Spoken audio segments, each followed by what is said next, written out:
దుంపల ఫ్రైలు, గంజిగడ్డ ఫ్రైలు పక్కన పెట్టేసి, నాకు లెగ్ వ్యాక్సింగ్ చేస్తే నేను చాలా హ్యాపీగా ఫీల్ అవుతాను కదా అని చెప్పి మా చెల్లి బాధపడిపోతుంది. అంత బాధపడిపోకు, నేను స్టార్ట్ చేస్తా అని చెప్పేసి మళ్ళీ నా వ్యాక్సింగ్ ప్రయోగం అయితే స్టార్ట్ చేసేసాను. సో నేను ముందుగా చెప్పినట్టుగా ఇలా అయితే గ్యాస్ మీద హీట్ అయితే చేయకండి. నేను చాలా జాగ్రత్తగా అయితే వ్యాక్స్ హీట్ చేసేసి వ్యాక్స్ హీటర్లో పెట్టేసి నీట్గా తీసేస్తున్నాను. ఇంకా మొత్తానికైతే లెగ్ వ్యాక్సింగ్ స్టార్ట్ చేసేసాను అనమాట. అవును, లెగ్ వ్యాక్సింగ్ అంటే ఎంతమందికి భయం చెప్పండి, చాలా పెయిన్ఫుల్ కదా. ఇక అలా అలా కబుర్లు చెప్పుకుంటూ హ్యాపీగా లెగ్ వ్యాక్సింగ్ అయితే ఫినిష్ చేసేస్తున్నాను అనమాట. మా చెల్లి అయితే నాతో కబుర్లు చెప్పడంలో ఫస్ట్ ఉంటది. ఆ కబుర్లతోనే ఈక్వల్లీ గొడవలు కూడా ఉంటాయి అన్నమాట.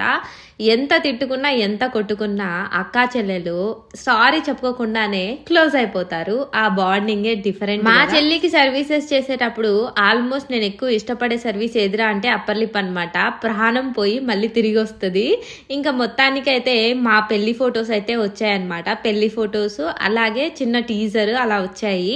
సో మేము జస్ట్ చూస్తున్నాము. అలా చూస్తున్న ఒక ఫోటో చూస్తూ ఆగిపోయాము. ఆ ఫోటో ఏంటంటే పెళ్లి అయిపోయిన తర్వాత మా తమ్ముడు మా చెల్లెలు కలిసి సర్ప్రైజింగ్ గా కేక్ అయితే కట్ చేయించారనమాట.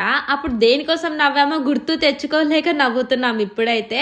బట్ నాకు గుర్తున్నంత వరకు అంతే, పో నీ పెళ్లి అయిపోయింది ఇంకా మేము ఫుల్ ఫ్రీ అని చెప్పేసి నవ్వుకుంటున్నారు. అలా నవ్విన గంటకే మళ్ళీ ఏడ్చారు అప్పగింతలప్పుడు.